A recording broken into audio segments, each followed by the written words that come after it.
미국의 경기 침체 우려와 이 관세 문제로 증시가 크게 하락을 하고 있어 이 투자자분들의 걱정이 참 많은 요즘인 것 같습니다. 하지만 우리가 투자를 하면서 이 증시의 하락은 결국 맞닥뜨릴 수밖에 없는 피해갈 수 없는 숙제 중에 하나라고 저는 생각을 합니다. 자, 그럼 이런 하락장에서 우리는 과연 어떻게 대응을 하면 좋을지에 대해서 오늘 함께 얘기를 해볼 건데, 오늘 함께 볼 중요 내용은 이 저의 과거 경험에 빗대어 보유 종목을 점검하는 방법과 기준에 대해서 함께 얘기해 볼 거고, 두 번째는 증시가 그러면 도대체 언제쯤 기회가 오는가, 언제쯤 반등이 나올 수 있는지, 이런 부분들 전반적으로 함께 얘기 나눠보겠습니다. 시장이 하락할 것 같은 징조를 보일 때 제가 가장 먼저 하는 것은 이 보유 주식을 다시 한번 더 점검하는 일입니다.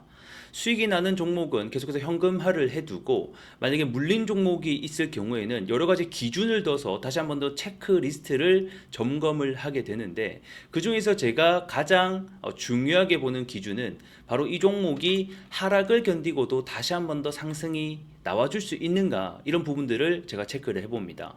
이 문장이 성립을 하기 위해서는 여러 조건들을 봐야 되는데, 그 중에서 저는 가장 중요시 보는 것은 이 성장 스토리와 이익이 존재를 하는가를 중요하게 봅니다.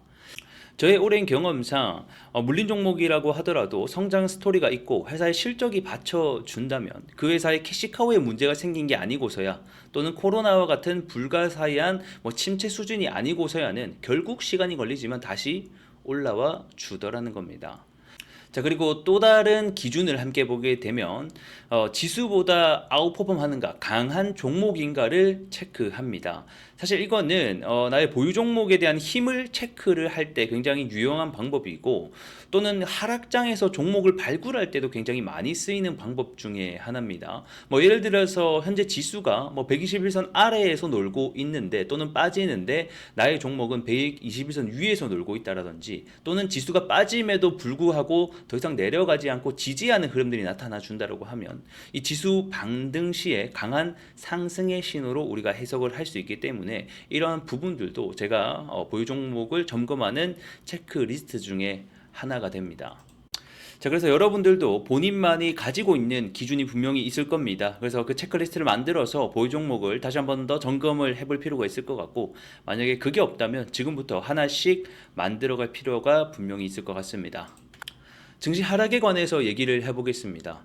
여러분들, 증시의 하락은 항상 지나가 보면 기회였다라는 말을 아십니까? 자, 과거 대표 하락장이었던 부분과 이 회복 추이를 함께 보게 되면 2008년도 금융 위기, 그리고 최근에 우리가 겪었던 팬데믹 사태를 대표적으로 보게 되면 작게는 30%, 많게는 50%까지 지수가 크게 하락을 했습니다. 자, 그리고 나서 이때 공포를 크게 느꼈었을 시점 이후에 항상 지수는 작게는 2배, 많게는 2배, 3배 이상까지 항상 지수는 상승을 하고 회복을 한다라는 점을 우리가 꼭 알고 있어야 될 것 같고, 워렌 버핏이 그렇게 얘기를 합니다. 공포가 시장을 지배할 때 이성은 황금을 주는다라고 말이죠.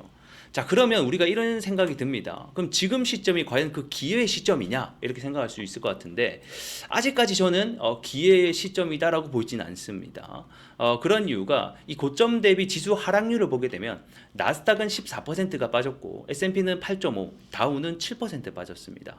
흔히 고점 대비 10% 이상 빠지면 조정장이라고 하는데, 아직까지 S&P 500이나 다우 기준으로 봤을 때는 10%도 빠지지도 않은 수치이기 때문에 아직까지는 뭔가 크게 하락을 했다, 뭔가 폭락이다, 그리고 큰 공포가 왔다라고 느끼기에는 조금 부족한 시점이라는 거죠.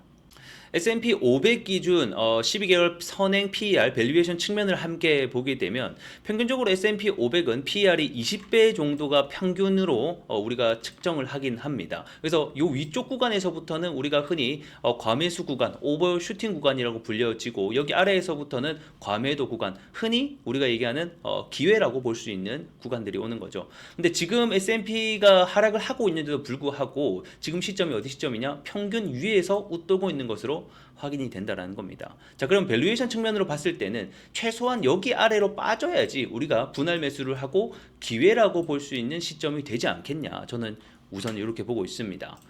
자, 그리고 우리가 또 하나 알아야 되는 점이 평균적으로 나스닥은 20% 이내에서 단기적으로 조정을 마치는 특징이 있고요. S&P 500 같은 경우는 평균적으로 15% 이내에서 단기적인 조정 국면이 나타납니다. 그렇기 때문에 아직까지는 조금 더 단기적으로 밀릴 가능성이 충분히 존재한다. 그래서 이런 부분들을 우리가 염두를 해볼 필요가 있을 것 같습니다.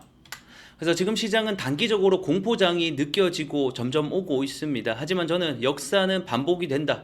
결국에는 이 조정의 장도 먼 훗날 우리가 봤을 때는 그냥 단기적인 조정이었구나. 그때 살 걸이라고 생각을 할 수가 있다는 점을 기억하시면서 저는 또 다음 시간에 여러분들께 인사드리겠습니다. 감사합니다.